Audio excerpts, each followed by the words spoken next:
하나님께서 우리 만나서 이렇게 한 가지로 마음을 모아 예배드리겠습니다. 하나님의 살아계심을 증거하는 우리는 오늘 이렇게 모여서 하나님 앞에 마음의 무릎을 꿇어 예배드리겠습니다. 다 같이 사도신경으로 우리의 신앙을 고백합니다. 전능하사 천지를 만드신 하나님 아버지를 내가 믿사오며 그의 아들 우리 주 예수 그리스도를 믿사오니 이는 성령으로 잉태하사 동정녀 마리아에게 나시고 본디오 빌라도에게 고난을 받으사 십자가에 못 박혀 죽으시고 장사한 지 사흘간에 죽은 자 가운데서 살아나시며 하늘에 오르사 전능하신 하나님 우편에 앉으셨으니까 저로서 산자와 중녀를 심판하러 오시리라. 성령을 믿사오며 거룩한 공예와 성도가 서로 교통하는 것과 죄를 사하여 주시는 것과 몸이 다시 사는 것과 영원히 사는 것을 믿사옵나이다. 아멘. 알겠습니다. 사랑과 은혜가 많으시고 은혜가 풍성하신 고마우신 하나님, 은혜와 사랑 고맙고 감사합니다. 한 주간도 주님의 은혜 안에 거하게 하시고 하나님이 주시는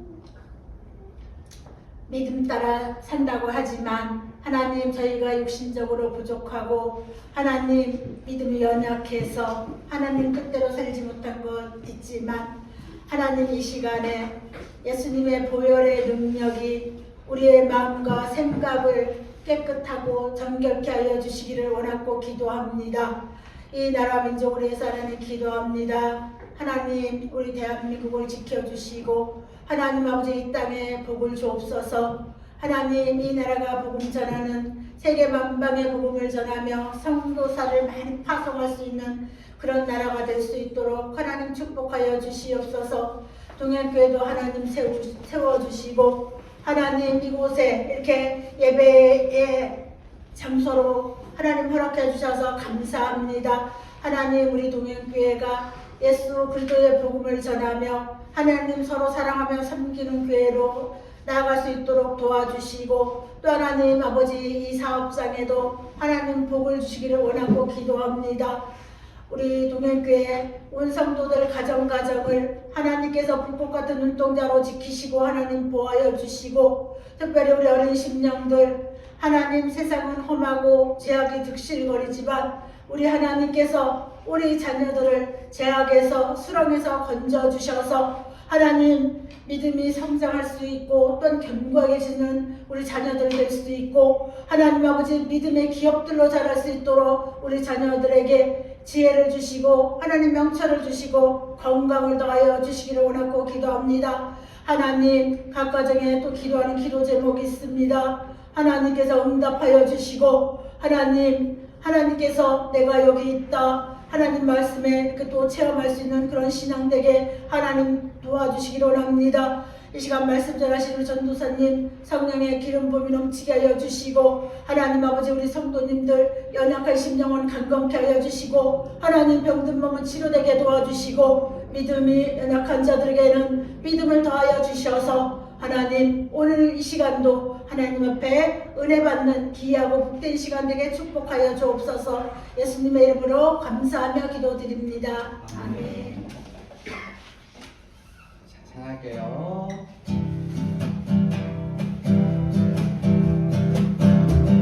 예수 사랑하심을 성경에서 배웠네. 우리는 약한 예수 권세한 도다. 날 사랑하신 날 사랑하신 날 사랑하신 성경의 그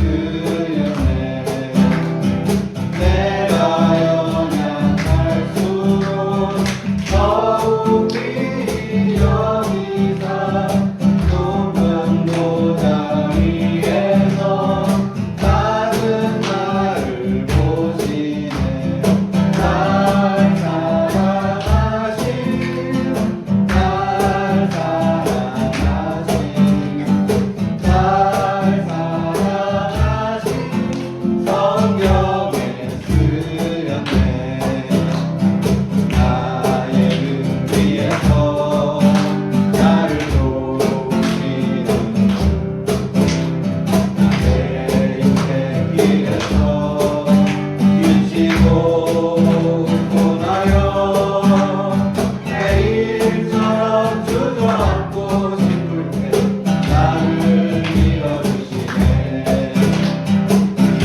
일어나 걸어라 내가 새 힘을 누리니 일어나 걸어라 너를 보고 일어나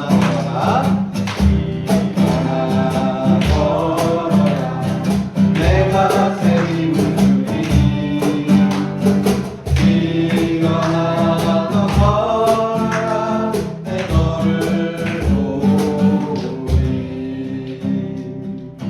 저 높은 곳을 향하여 날마다 나아갑니다 내 뜻과 정성 모아서 날마다 기도합니다 내 주여 내가 붙드사 이곳에 있게 하소서 그곳은 빛과 사랑이 언제나 넘치옵니다 내 영혼이 종이여 순한 죄를 걷고 보니 슬픔 많은 이 세상도 천국으로 와도다 할렐루야 찬양하세 내 모든 죄 사랑받고 예수와 동행하니 그러리라 하늘나라. 오늘 봉독할 하나님 말씀 창세기 45장 8절 상반절입니다. 그런즉 나를 이리로 보내니는 당신들이 아니요 하나님이시라. 아멘. 야곱은 처둘과 첩둘이 있었습니다. 도합 4명의 여자와 연을 맺어 살았는데요. 그 중에서 정말로 마음을 다해 사랑한 여자는 단 하나, 라헬이었습니다. 그런데 이 여자는 둘째를 낳으면서 먼저 세상을 떠났습니다. 야곱은 너무나도 괴롭고 슬펐고 그래서 사랑하는 아내 라헬을 위하여 그 무덤 앞에 돌 기둥을 세웠습니다. 실제로 성경은 개역개정에서 이를 묘비라고 번역하고 있기는 하지만 실상 이렇게 사용된 용례가 없습니다. 그 원어로 보면 돌기둥이라는 말로 번역을 해야 마땅합니다. 예를 들어서 베델에서 이제 야곱이 하나님을 배웠을 때 돌기둥을 세우고 기름을 붓고 하나님을 경배합니다. 그러니까 아내의 무덤 앞에 돌 기둥을 세운 것은 우상 숭배라고 할 수는 없지만 그 사랑이 매우 지나쳤음을 잘 보여주고 있는 거죠. 실제로 야곱은 라헬을 죽기까지 잊지 아니하였고 자기의 인생을 정리할 때 라헬의 죽음을 이야기하고 있는 걸 볼 수 있습니다. 그렇기 때문에 야곱은요, 그 많은 자식들 중에 이 라헬의 소생을 특별히 사랑했는데 그 주인공이 바로 오늘 본문에 증언을 하고 있는 요셉 되겠습니다.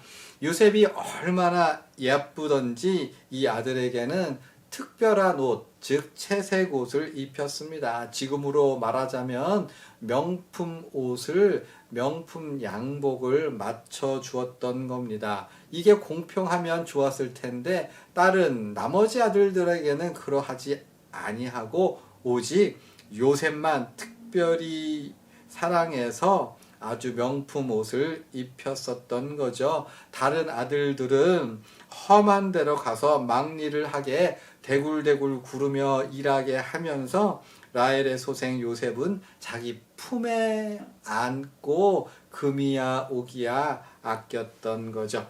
이게 잘한 일일까요? 아닙니다. 결코 잘한 일 아니죠. 자기가 특별히 요셉을 사랑했으면 요셉이 어떻게 성장하게 해야 됩니까? 요셉이 다른 사람에게 사랑받고 자랄 수 있도록 해야 하는데 그렇게 하지 아니하고 지나친 사랑, 분별 없는 사랑을 쏟아부어서 그 결과 자기가 정말로 사랑하는 아들을 잃어버리게 하였던 것입니다. 이 일은 스스로 자초한 일이죠.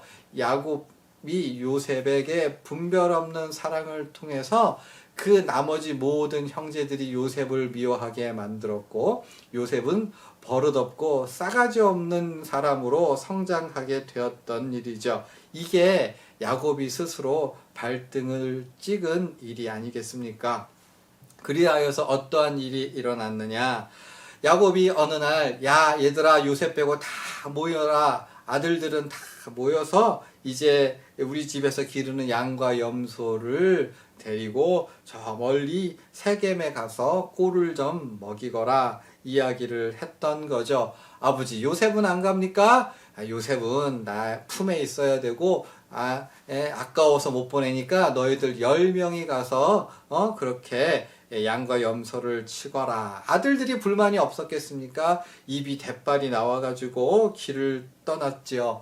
떠나면서 어떻게 했을까? 형제들끼리 모여서 아버지 이럴 수가 있느냐? 요셉 저놈은 저렇게 얄밉게 구느냐? 싸가지가 없다. 버르장머리가 없다. 이렇게 막 두고 흉을 보는데 그냥 지나가는 말로 하는 것이 아니라 그 속에 쌓아둔 것이 아주 깊은 한이 되었기 때문에 그들의 같이 이야기했었던 일은 결국 어디에까지 야 우리가 요셉을 죽이자 하는 데까지 이르게 되었던 거죠.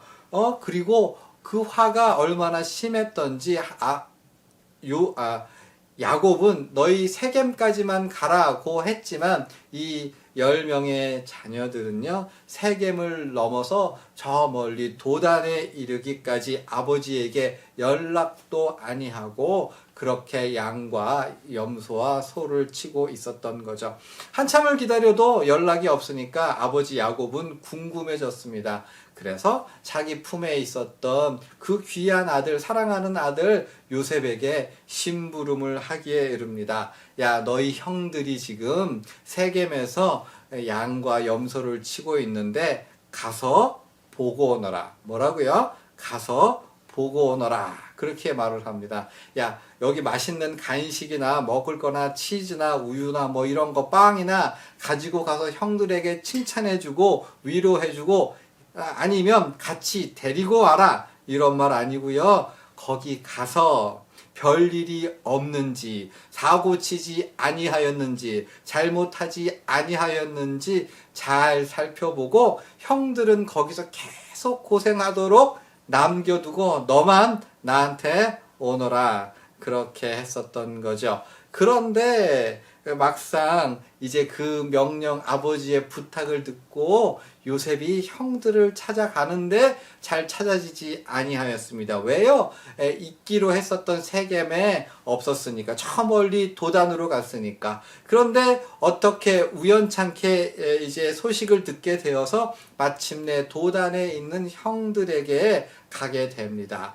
아마도 멀리서 요셉은 형들을 알아보고 막 손을 흔들며 형들 나 요셉이야 우리 아버지가 나 심부름 보냈어 소리치면서 숨이 턱에 오르기까지 막 형들을 향해서 달려갔겠지요.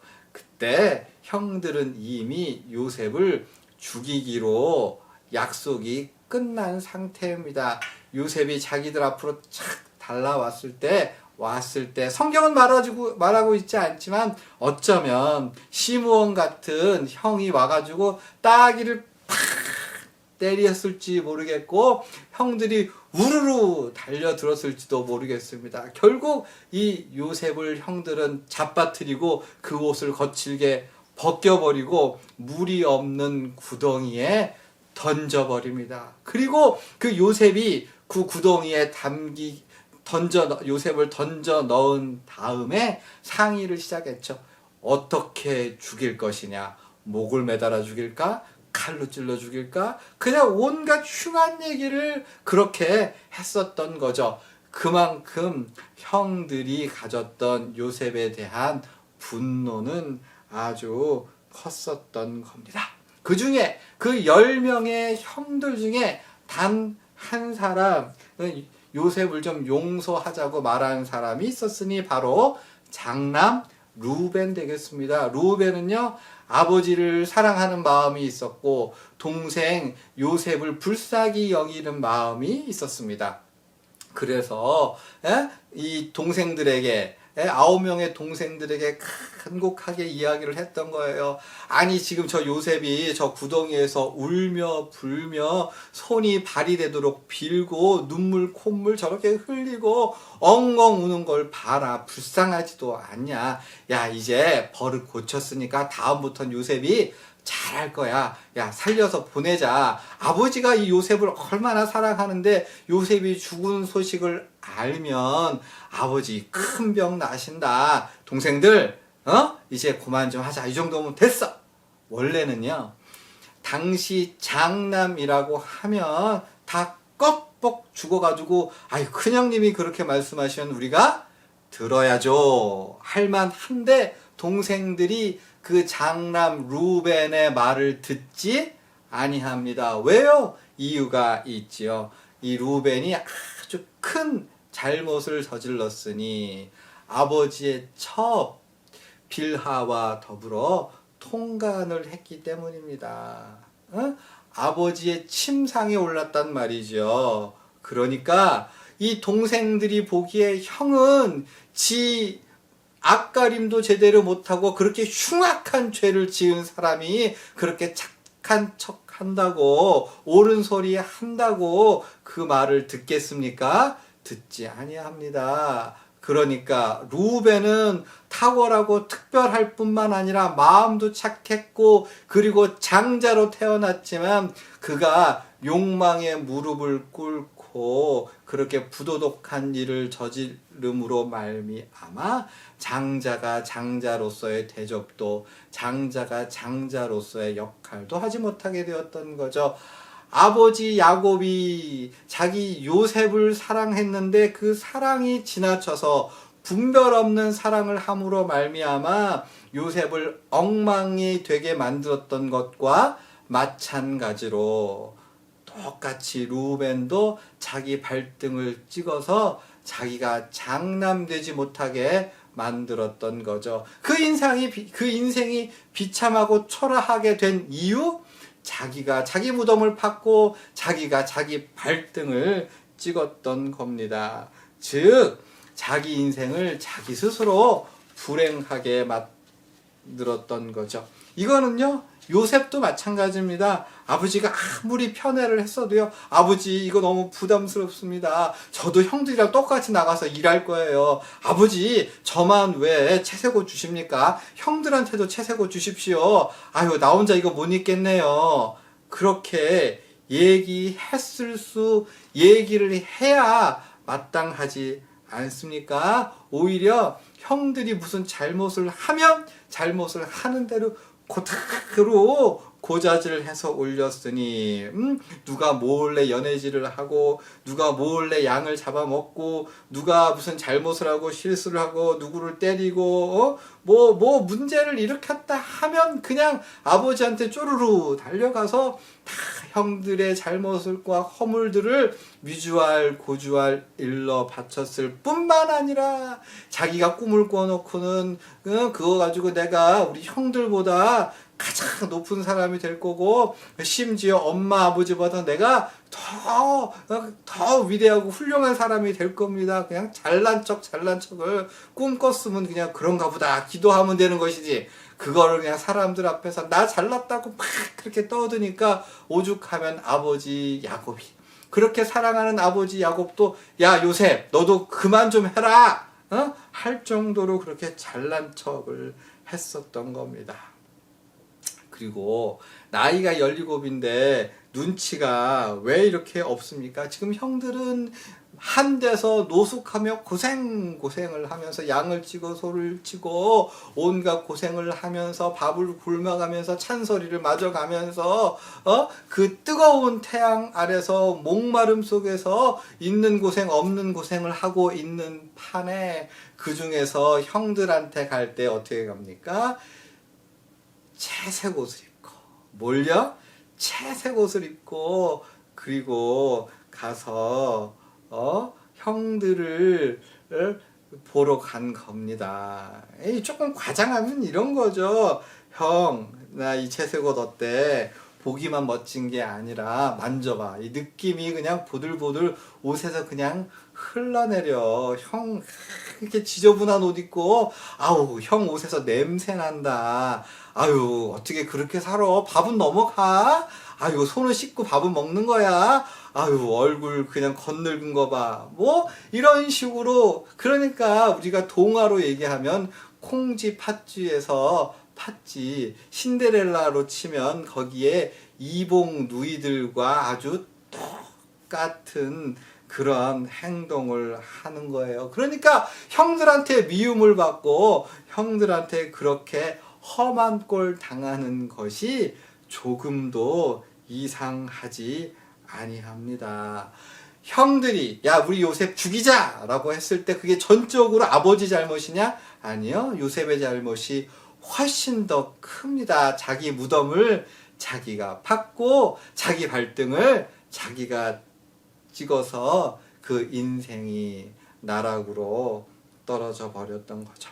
시간 관계상 자세히 다 말씀드리진 못하지만 그 야곱의 나머지 아들들도 다 그렇게 다르지 아니하였습니다. 시몬과 레위는 이방 사람들과 맺은 언약을 파기하고 사람들을 파리 목숨처럼 도륙했고요. 유다는요 자기 며느리와 간통을 해가지고 그래가지고 자신의 대를 이어나가게 됐고 나머지 형제들도 요셉이 울며 불며 살려달라고 통곡하는데 그 앞에서 밥을 쩝쩝쩝쩝 먹으면서 죽이자 살리자 이렇게 죽이자 저기 죽이자 그렇게 해가지고 요셉에게 결코 씻을 수 없는 깊은 상처를 주었을 뿐만 아니라 요셉이 맹수에게 찢겨 죽었다고 아버지에게 거짓말을 함으로써 아버지가 거의 그냥 죽은 것처럼 될 지경까지 괴롭고 어렵고 슬프게 만들었습니다. 그리고 그 모든 그 잘못들이 자기 무덤을 자기가 판 자기 발을 자기가 찍은 그 모든 일들이 그냥 없어지지 아니하고 그 모든 일들이 자기의 발목을 잡아가지고 진짜 고통스럽고 어렵고 꼼짝달싹 할 수 없는 상황으로 차라리 콱 죽어버렸으면 좋겠다라고 생각이 들 때까지 그렇게 인생의 막다른 골목에까지 이르게 되어진 거죠. 그렇게 자기가 저지른 모든 잘못은 다른 곳으로 가지 아니하고 저주가 되어서 자기 자신에게로 인과응보가 되어 돌아왔던 거죠. 대표적으로 그것이 바로 요셉의 인생 아니겠습니까? 노예가 되었고 강간미수범이 되었고 감옥에서 억울하게 기한 없는 죄수로까지 살아야만 했었던 거죠. 감당하기 힘든 어려움과 불행이 요셉의 인생에는 연이어 닥쳐왔습니다. 그러니까 여러분 여기까지 정리를 하면요.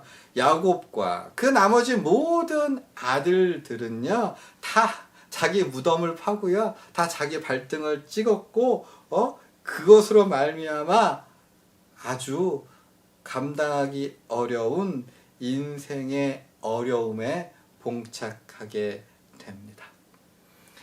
왜 성경은 굳이 이런 일들을 구구절절 설명하고 있습니까? 왜요? 사람 사는 게 정말로 그렇기 때문입니다. 야곱과 야곱의 아들들만 그래서 그런 것이 아니라 누구든지 사람은 다 자기 무덤을 파고 자기 발등을 찍고 살아갑니다. 우리가 이렇게 살아가는 거, 직장의 일, 가족의 일, 친구의 일, 그 모든 일들을 우리는 선택하며 살아가는데 그 중에 후회되는 일이 적지 않을 거예요. 내가 이러려고 한 것이 아닌데 그때 내가 그렇게 했어야 됐고 이렇게 했어야 됐고 거절했어야 됐고 막았어야 했고 순종했어야 됐고 이런 후회가 안 남는 사람이 어디 있겠습니까?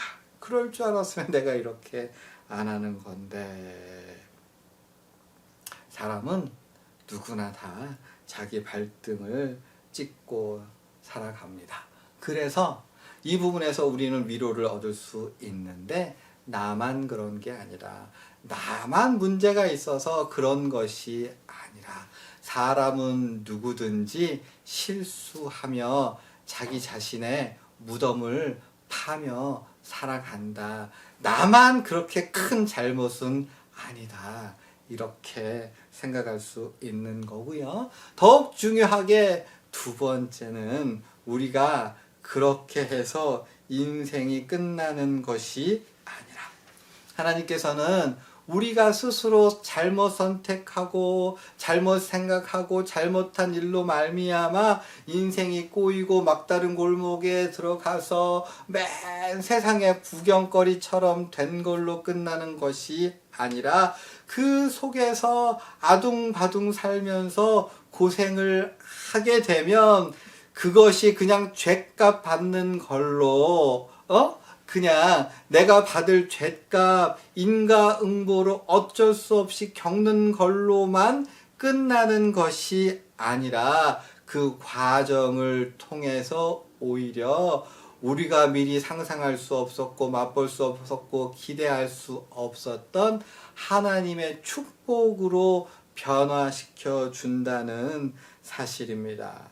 요셉은 노예가 됐고요. 그리고 죄수가 되었죠. 그런데 그것이 그냥 그가 잘난 척하고 교만하고 완악했던 걸로 인해서 받는 벌로 끝나느냐? 그것이 아니라 그렇게 해서 그가 자기가 마땅히 받을 벌을 받는 것으로만 끝나는 것이 아니라 그 고통을 그 어려움을 통해서 하나님께서는 인생의 디딤돌로 삼아 주셨으니 그가 노예로 생활했고 그리고 죄수로 생활했기 때문에 그가 나중에 총리가 되었을 때 그가 가진 능력이 그의 지혜가 온전히 발휘될 수 있었던 겁니다. 누가 뭐래도요, 요셉이요, 그 죄수 생활과 노예 생활을 했기 때문에 모든 사람을 살리는 가장 밑바닥에 있는 사람까지 목숨을 구원해 줄 수 있는